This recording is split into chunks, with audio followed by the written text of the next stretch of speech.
Hi everyone, in the next video we're going to talk about the best training recovery. Obviously we know progress depends on recovery, and so this is going to be an important video for wherever you are in your fitness journey, for whatever level of advancement, beginner you are in on your journey. There's also some health tips in this, so it applies to everyone of any demographic as well. Tune in.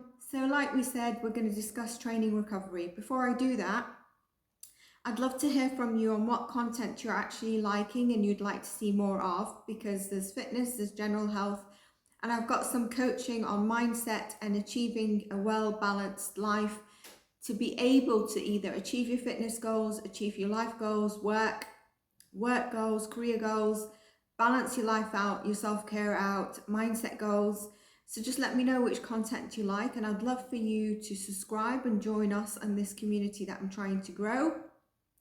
And the free education and coaching that I put up, you can give me a little thank you via PayPal.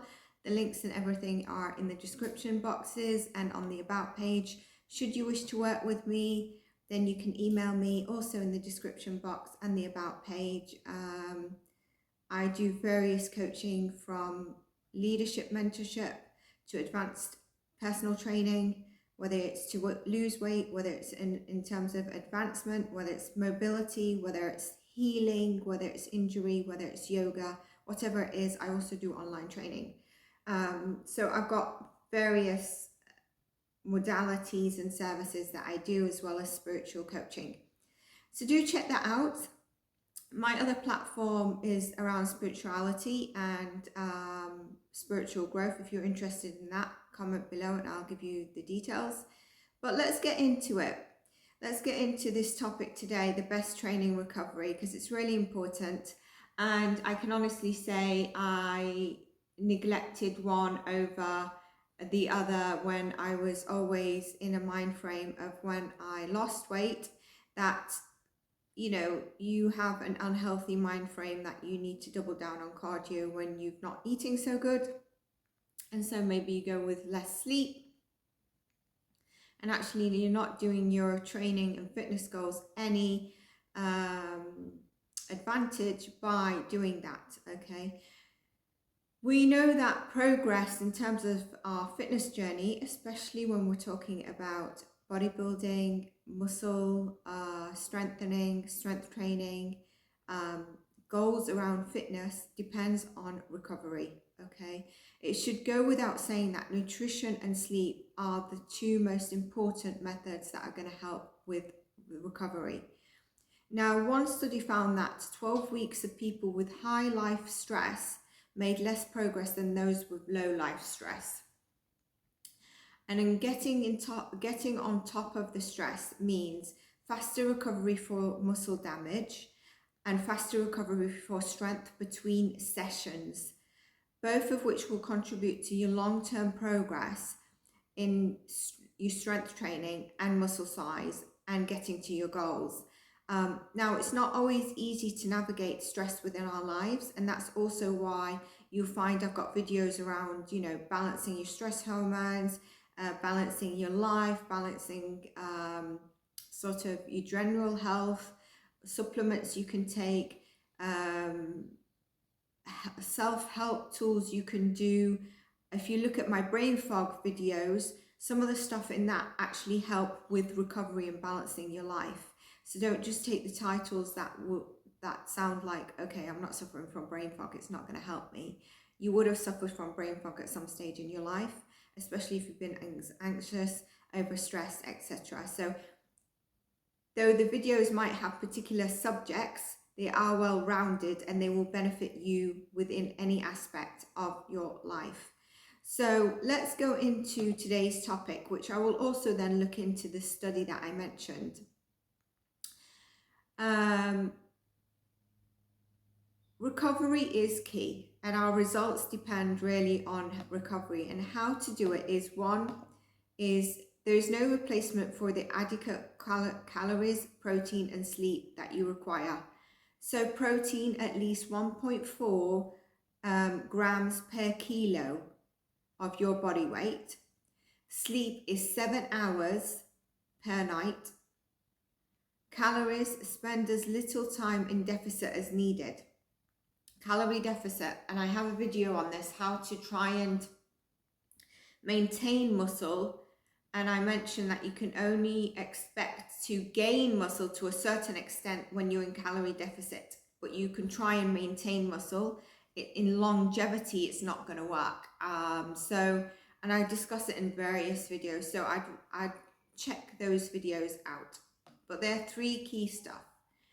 And number 2, your weekly training volume should match your recovery capacity. This is a big one that many probably don't realize. There's a limit how much you can tolerate. You cannot out-correct or recover excessive training. So if you're not doing your recovery and you're not sleeping and you're not having nutrition and you're not having enough protein and you're still going bang hard, you will reach over-exhaustion, not beyond overtraining, over-exhaustion, where your body will tell you time out. Like, even if you want to continue, it's telling you time out. You've got the flu, you know you've got a virus and it's taking time, and whatever it is, something, your immune system is going to knock you down so that you can take some time out to recover. So you might need to ease the load a little bit while you get back to balancing your life, and check those videos out that will help you to balance your life. Number 3 is proactively trying to manage stress. Again, the videos will help you around that. One study found, like I said, there's 12 people, and I've been there, so I also know that when you're highly stressed, you make little progress, as opposed to those that were less stressed in life. And it's easier said than done, especially if you're anxious, especially if you're going through depression. You've got a lot on your plate. How do you manage those stress? It's very difficult. Check the tools that I've given on the platform, on this channel, because they will help you during those times, especially when everything seems to be like a roller coaster or your hamster on a wheel. Number 4 is another overlooked recovery tool, is simply having enough time to relax and have some fun. So just really giving yourself some time to enjoy the moment. So a recovery day, weekend, where are you going? Going to meet some friends, going to do something you like. If you prefer to be a loner, go out and do something that you enjoy. Do something you enjoy, something creative, something that sparks passion back into you and gives you energy. If that's at home Netflixing because you don't have time during the week, that's it. Maybe it's an order out or making your own food, whatever it is, with a chilled day at home. Find some time to relax and find some time to have some fun, whatever it is for you. That's the most effective points for making progress around making progress, and the elements around recovery that will help you make progress to how to recover. Now, I did mention that I want to look at some studies, because they can be kind of like additional stuff. So a large meta-analysis looked at 10 different active recovery methods. You can probably think I'm going to go into ice bath here. Massages, cool water immersion, compression garments were most effective for decreasing fatigue. The less effective were electrostimulation, stretching, contrast water therapy, cryotherapy, and hyperbaric therapy. Now look at cryotherapy as maybe a surprise for you. And you can learn more about how to set up training and recovery through, if you needed to achieve your goals or some coaching, then you can contact me on my email, obviously. Now,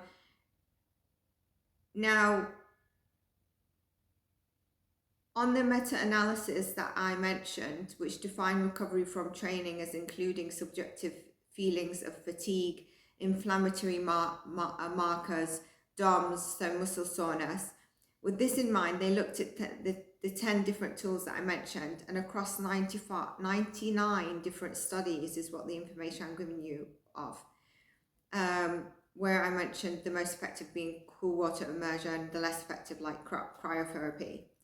It's preferable for many people as ice baths can be stressful. It's not the greatest recovery. And some research has shown they might interfere with muscle growth.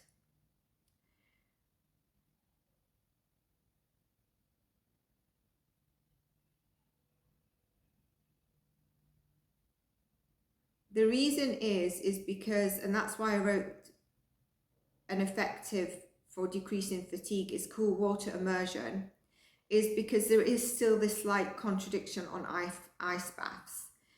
In terms of, we're talking about recovery, we're not talking about giving you, for example, energy or what other stuff that maybe Wim Hof says, like immunity. The data that and studies that I've been looking at really indicate that water just needs to be cooler than your body temperature to work. And so ice bath that can be stressful still has the majority of studies, because I'm like, I know that there are benefits to ice baths, state that it's not the best for your muscle recovery and might interfere with muscle growth. I don't think it does if you're having it like once a week, but if you're having it a few times a week, I think there is a potential for it to interfere with muscle growth 100%. Overall, the method that has worked best for reducing muscle soreness and perceived fatigue seems to be massages. And you can understand why, because also massages not only ease the knots and ease the tension in the muscles, it's like myofascial release, you know, but someone's doing it for you, and they're probably doing it or they should be doing it in the flow of your drainage. So there's some sort of detox action that's happening there as well as the blood circulating in the right flow. There's always individual context to consider.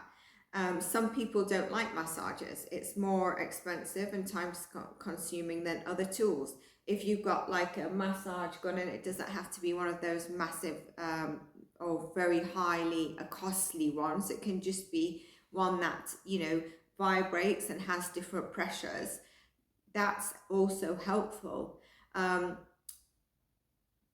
want to go back to the basics. I recommend focusing on sleep, training appropriately, and eating enough protein and eating enough calories for your training, and what is needed for you to progress and achieve those goals. And then if you want to bump up your recovery, you can do something that appeals to you from the tools that I've mentioned. In one of my videos, I can't remember which one it was, I was like, don't get caught up with the noise that if you're not taking this supplement, or if you can't afford buying this supplement, or if you're not doing, for example, ice baths or massages or etc., that you're not going to make progress. Because there's too much of that around, and it's really around basics. You can achieve your goals, you can build muscle, you can become the body that you want to have, without these extra costly things, if they are costly, some of them. So please don't let that overwhelm you as well. So if you enjoyed this, training recovery, training hard, building muscle, key things that you need on your journey, give this a like, a thumbs up, comment, let me know what your takeaways are, and I'll see you in our next video. Take care of yourselves.